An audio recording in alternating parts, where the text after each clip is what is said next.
सोनल अपने कमरे में बिस्तर पर लेटी हुई थी। कमरे का एसी ऑन था, लेकिन उसके बावजूद उसका पूरा शरीर पसीने से भीगा हुआ था।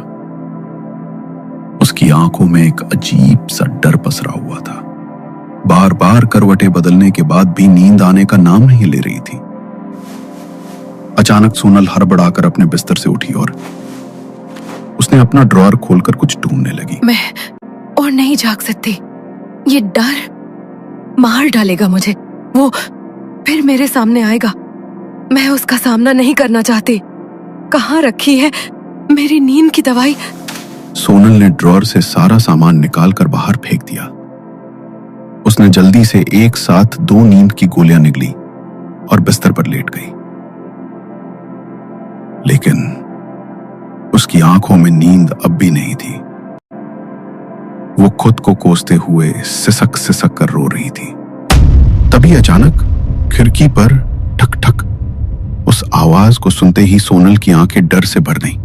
उसने खुद को चादर में कसकर लपेट लिया और जोर जोर से सांसें लेने लगी। आखिर क्यों मेरे साथ ऐसा हो रहा है? कौन है जो बार बार मेरे पीछे आ रहा है? क्यों मुझे मारना चाहता है ये? सोनल सोनल सोनल सोनल सोनल के कानों में जैसे ही उसका नाम पड़ा, मानो उसके दिमाग पर किसी सम्मोहन का जादू छा गया। उसकी आंखें ठहर गईं। वो अपने बिस्तर से उठी और सीधी खिड़की की तरफ बढ़ी।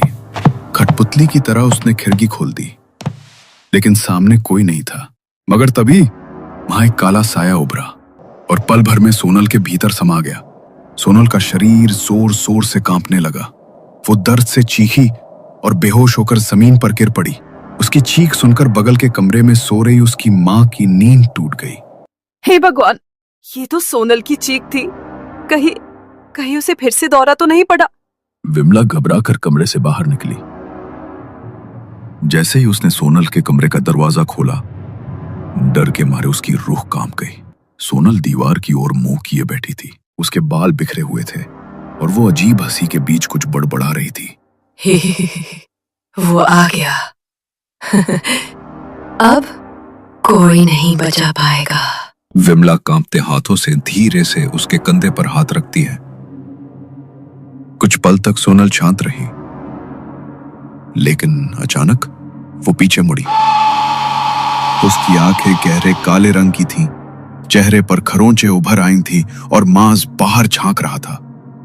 ये देखकर विमला की जान हलक में अटक गई। सोनल बेटा, ये क्या हो रहा है तुम्हें? विमला डर से पीछे हटने लगी, लेकिन तभी सोनल ने कसकर उसका हाथ पकड़ लिया और दांतों से उसे नोच डाला। दर्द से विमला चीख उठी। सोनल अब किसी राक्षस की तरह हंस रही थी। खून फर्श पर टपक रहा था। उसने अपनी मां का मांस दांतों से नोच डाला और फिर जोर का धक्का दिया। अपनी बेटी को जितना देखना है देख ले, क्योंकि कुछ दिन बाद तू इसे देख भी नहीं पाएगी। ये रातें इसकी जिंदगी की आखिरी रातें हैं। उसके बाद इसके साथ वही होगा जो होना चाहिए।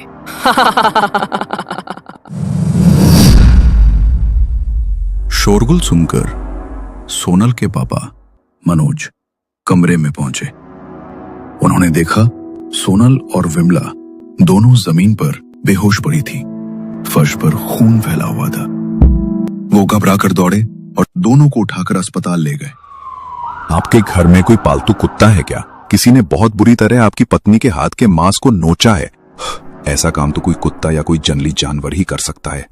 नहीं डॉक्टर साहब, मेरे घर पे तो कोई पालतू कुत्ता नहीं है। मुझे तो समझ नहीं आ रहा है ये सब हुआ कैसे।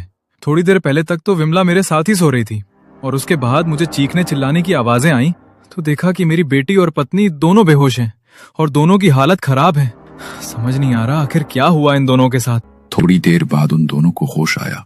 दोनों एक ही रूम में एडमिट थे। विमला अभी भी घबराई हुई थी। उसने अपनी नजर घुमाकर दूसरी तरफ देखा तो सामने के बिस्तर पर सोनल लेटी हुई थी। डर के मारे विमला की जुबान उसके हलक में ही अटक गई थी। अगली सुबह मनोज उन दोनों को घर ले आया। विमला नहा धोकर घर के मंदिर में पूजा करने लगी, लेकिन मंदिर का दीपक लाख कोशिशों के बाद भी नहीं जला। ये क्या अनर्थ हो रहा है? पहले कल रात सोनल की हालत और अब मंदिर में दीपक का ना जलना।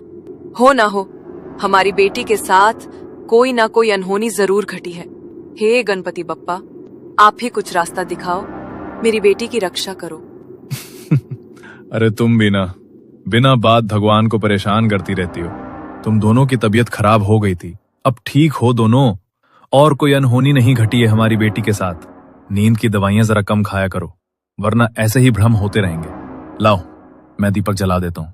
मनोज ने कई बार कोशिश की तो आखिरकार मंदिर में भगवान गणेश की मूर्ति के सामने दीपक जल गया।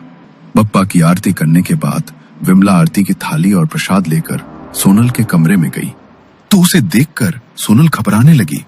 क्यों आई हो यहाँ? चली जाओ यहाँ से ये लेकर। अरे ये तो बस आरती की थाली और प्रसाद है बेटा, इसमें तक घबराने वाली क्या बात है? आजा, मैं तुझे टीका कर देती हूँ। नहीं, मैंने कहा ना, दूर हो जा मुझसे। सोनल को इतने गुस्से में देखकर विमला का शक यकीन में बदल रहा था। वो सोनल को टीका करने के लिए उसकी तरफ बढ़ी, लेकिन इससे पहले कि विमला उसे टीका लगा पाती, सोनल ने आरती की थाली को झटक दिया और कमरे से भागकर दूसरे कमरे में जाकर छिप गई। ये सब क्या हो रहा है विमला? सोनल इस तरह भागकर छिप क्यों गई? वो इतनी घबराई हुई क्यों है? मैंने आपको कहा था ना कुछ गड़बड़ जरूर है।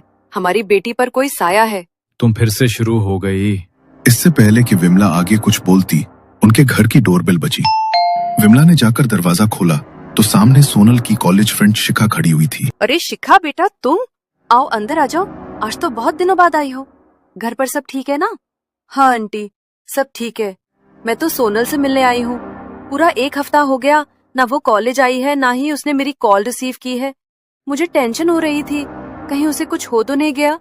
वो ठीक तो है ना?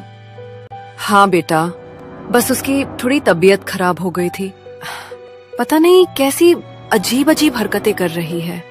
आंटी, आप जानती तो है कुछ टाइम पहले सोनल के साथ क्या हुआ था। राघव से ब्रेकअप के बाद वो खुद को संभाल नहीं पा रही है। बहुत प्यार करती थी उससे, और अगर ऐसा इंसान छोड़कर चला जाए तो दिमाग पर गहरा असर होता है। मैं सोनल को कॉलेज ले जाती हूँ, वहाँ सबसे मिलेगी तो शायद उसका मूड अच्छा हो जाएगा। शिखा अंदर कमरे में गई तो देखा सोनल दीवार से चिपक कर सहमी हुई बैठी है। उसने उसे उठाया।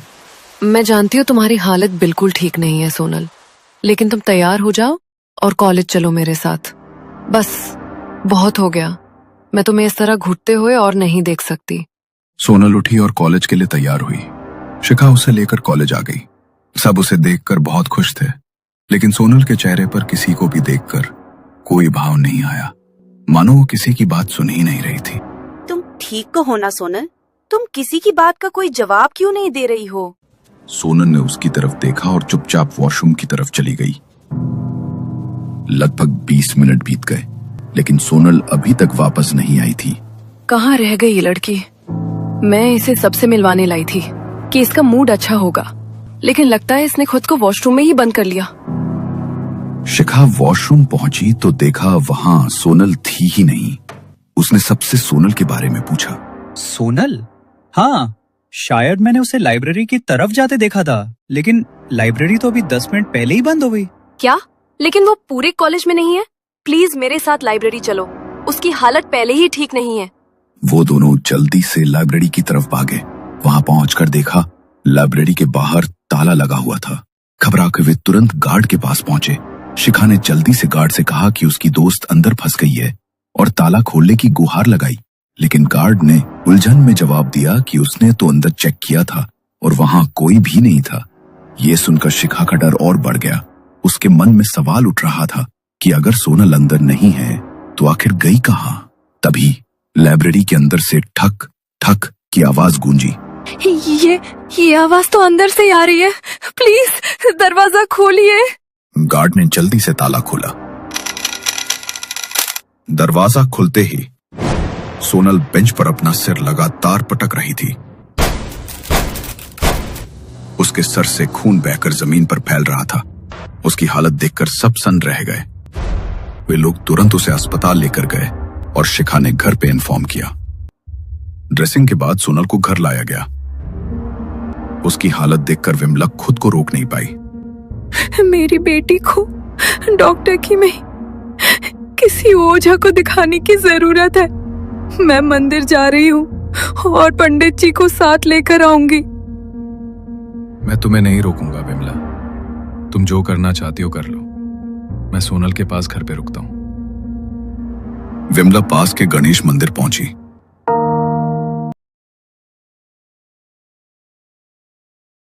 उसने पंडित जी को सब कुछ बताया। उसकी बातें सुनकर पंडित जी भी हैरान रह गए। लगता है कोई भयानक शक्ति तुम्हारी बेटी के पीछे पड़ी है, लेकिन तुम चिंता मत करो, मैं तुम्हारे साथ घर चलता हूं। भगवान गणेश के आशीर्वाद से तुम्हारी बेटी ठीक हो जाएगी। पंडित जी विमला के साथ घर पहुंचे, लेकिन जैसे ही उनके कदम घर में पड़े, सोनल को तुरंत इसका एहसास हो गया।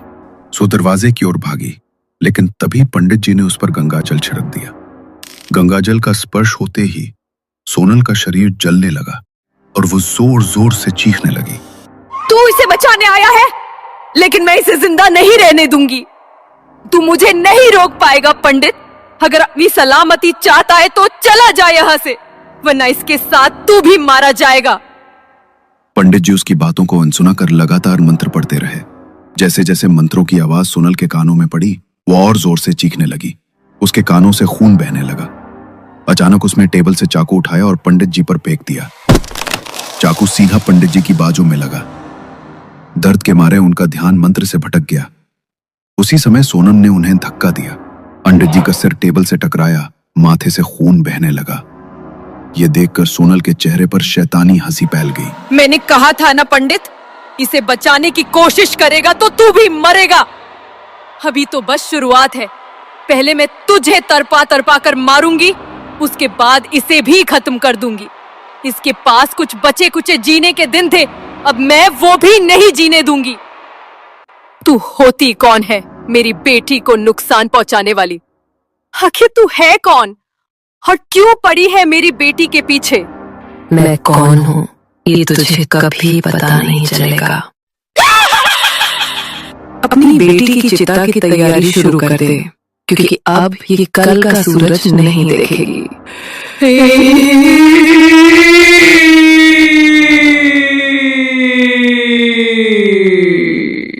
सोनल किसी राक्षस की तरह हंसने लगी। वो अपने नाखूनों से दीवार को रेतने लगी। उसके नाखून फटकर मांस बाहर निकल आया और पूरी दीवार खून से सन गई। उसकी हालत देख विमला और मनोज के आंसू रुकने का नाम नहीं ले रहे थे। उल्टे जी जो उसे बचा सकते थे जमीन पर बेहोश पड़े थे। सोनल हंसते हुए दीवार पर उल्टा चढ़ने लगी। इतना भयानक नजारा देखकर सबकी आंखें फटी की फटी रह गईं। बस थोड़ी देर और, उसके बाद इसे मैं हमेशा हमेशा के लिए अपने साथ ले जाऊंगी और तुम सब मेरा कुछ नहीं बिगाड़ पाओगे। अब मैं तुझे अपने काबू से बाहर नहीं जाने दूंगा। घर के मंदिर में दीपक जलाओ। आज गणेश विसर्जन का दिन है। आज ही ये शक्ति तेरी बेटी के शरीर से हमेशा के लिए निकल जाएगी। गणपति बप्पा उसे कोई नुकसान नहीं होने देंगे। तू कुछ कर तो तब पाएगा ना पंडित, जब मैं इसे रहने दूंगी। आज की रात इसे मुझसे कोई नहीं बचा सकता। सोनल अचानक कमरे से भागी और खिड़की से बाहर कूद गई। सब लोग उसके पीछे दौड़े। पंडित जी भी मंत्र बोलते हुए उसके पीछे भागे।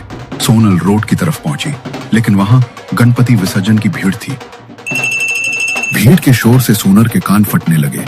उसने सामने देखा, लोग गणपति बप्पा की मूर्ति लेकर विसर्जन के लिए बढ़ रहे थे। सोनल उनके बीच फंस गई थी, चाहकर भी भाग नहीं पा रही थी। उसके भीतर छिपी आत्मा बप्पा के दर्शन से तड़पने लगी। वो जोर जोर से चिल्लाने लगी। भगवान गणेश की दृष्टि से वो आत्मा वहीं जलकर राख हो गई। भीड़ के बीच सोनल बेहोश होकर गिर पड़ी। लोगों ने उसे उठाया। उसके माता पिता की आंखों से आंसू बह निकले। उन्होंने बप्पा की मूर्ति के सामने हाथ जोड़ दिए। तभी मूर्ति से एक अलौकिक प्रकाश निकला और सोनल के भीतर समा गया। सब लोग पंडित जी के साथ मिलकर गणेश मंदिर लौटे। पंडित जी, बप्पा का लाख लाख शुक्र है कि हमारी बेटी उस काली आत्मा की चपेट से मुक्त हो गई। लेकिन कोई भी आत्मा ऐसी ही किसी के पीछे नहीं पड़ती, तो फिर मेरी बेटी उस आत्मा की चपेट में कैसे आ गई? पंडित जी के सोनल के साथ घटी घटना बताना शुरू करते हैं। माँ, ये ड्रेसिंग टेबल तो बहुत सुंदर है, लेकिन थोड़ा पुराना नहीं लग रहा। इसे कहीं किसी एंटीक शॉप से उठाकर लाई हो क्या? हाँ, एंटीक शॉप से ही लिया है। बहुत ढूंढा मार्केट में, पर ऐसा दूसरा टेबल कहीं मिला ही नहीं। ये अच्छा लगा तो ले आई। हाँ, अच्छा किया तुमने। मुझे अपनी मिरर सेल्फीज के लिए बिल्कुल ऐसा ही ड्रेसिंग टेबल चाहिए था। सोनल अपने कमरे में नया ड्रेसिंग टेबल देखकर बहुत खुश थी, लेकिन उसी रात सब बदल गया। रात को वो बिस्तर पर आराम से सो रही थी, तभी अचानक उसे कमरे में एक अजीब सी आहट सुनाई दी। उस आहट ने उसे बेचैन कर दिया। वो हड़बड़ा कर उठ बैठी। कमरे में एक दबी सी आवाज गूंज रही थी, मानो कोई बहुत धीमे लहजे में सोनल का नाम पुकार रहा हो। सोनल, सोनल। कौन है? कौन है यहाँ? मम्मा, पापा, आप हो क्या? यहाँ पर मेरे और तुम्हारे सिवा और कोई नहीं है सोनल। आओ, मेरे पास आओ। उस आवाज को सुनकर सोनल बुरी तरह घबरा गई। उसने टेबल लैंप की लाइट ऑन की, उसकी नजरें चारों ओर घूमी और तभी ड्रेसिंग टेबल के शीशे में उसे एक भयानक परछाई दिखाई दी। वो परछाई पूरे सड़े हुए शरीर वाली और मांस जगह जगह से बल चुका था और उस पर अनगिनत कीड़े रेंग रहे थे। सोनल की आवाज उसके हलक में अटक गई। तभी अचानक वो परछाई आईने के भीतर से गायब हो गई। सोनल ने सोचा शायद ये उसका वहम है। वो थोड़ी देर बाद शांत हुई, लेकिन असल में वहीं से दहशत की शुरुआत हो चुकी थी। लगता है नींद में मुझे भ्रम हो गया था। एक तो जब से ये नींद की दवाइयां खाने लगी हूँ, पता नहीं मेरे साथ क्या क्या हो रहा है। सोनल ने साइड टेबल से पानी का ग्लास उठाया। पानी पीकर वो फिर से बिस्तर पर लेटी, लेकिन तभी उसे महसूस हुआ कि आईने से कोई उसे घूर रहा है। उसने घबराकर आंखें झपकाईं, पर इस बार भी वही भयानक परछाई आईने के अंदर मौजूद थी। ये मेरा वहम नहीं हो सकता। कुछ भी ठीक नहीं लग रहा मुझे यहाँ से चले जाना चाहिए। सोनल घबराकर बिस्तर से उठी और बाहर जाने की कोशिश करने लगी, लेकिन उसके पैर मानो अपने आप ड्रेसिंग टेबल की ओर खिंचने लगे। वो आईने के सामने पहुंची और उसकी नजरें खुद ब खुद आईने पर टिक गईं। आईने के भीतर वही भयानक औरत दिखाई दी। अचानक वो औरत एक काले धुएं में बदल ली और आईने से निकलकर सीधे सोनल के शरीर में समा गई। सोनल का शरीर बुरी तरह कांपने लगा। वो लड़खड़ाकर जमीन पर गिर पड़ी। कुछ देर बाद उसकी आंखें खुली, लेकिन अब वे आंखें सोनल की नहीं थी। उनमें अजीब सी शैतानियत चमक रही थी। उसके शरीर के भीतर अब सोनल नहीं, बल्कि कोई और आ चुका था। वो ड्रेसिंग टेबल शापित था। उसमें एक औरत की अतृप्त आत्मा को कैद किया गया था। शायद वो बहुत समय से किसी शरीर की तलाश में भटक रही थी, और जब तुम उसे घर लेके आए तो उसे तुम्हारी बेटी की आत्मा मिल गई और वो उस पर हावी हो गई। ये सुनकर विमला और मनोज का दिल दहल उठा। उन्होंने तुरंत पंडित जी से घर का शुद्धिकरण करवाया। उस ड्रेसिंग टेबल को भी घर से निकलवा कर टुकड़े टुकड़े करवा दिया और फिर आग के हवाले कर दिया। अक्सर कुछ पुरानी चीजों के पीछे बहुत खौफनाक कहानियां छिपी होती हैं। इसलिए अगर आप भी कभी किसी एंटीक शॉप से कोई पुराना सामान खरीदने के बारे में सोचें, तो पहले उसकी कहानी जानने की कोशिश कीजिएगा। क्या पता उसके भीतर भी कोई अतृप्त आत्मा कैद हो, जो बरसों से किसी आत्मा की तलाश में भटक रही हो।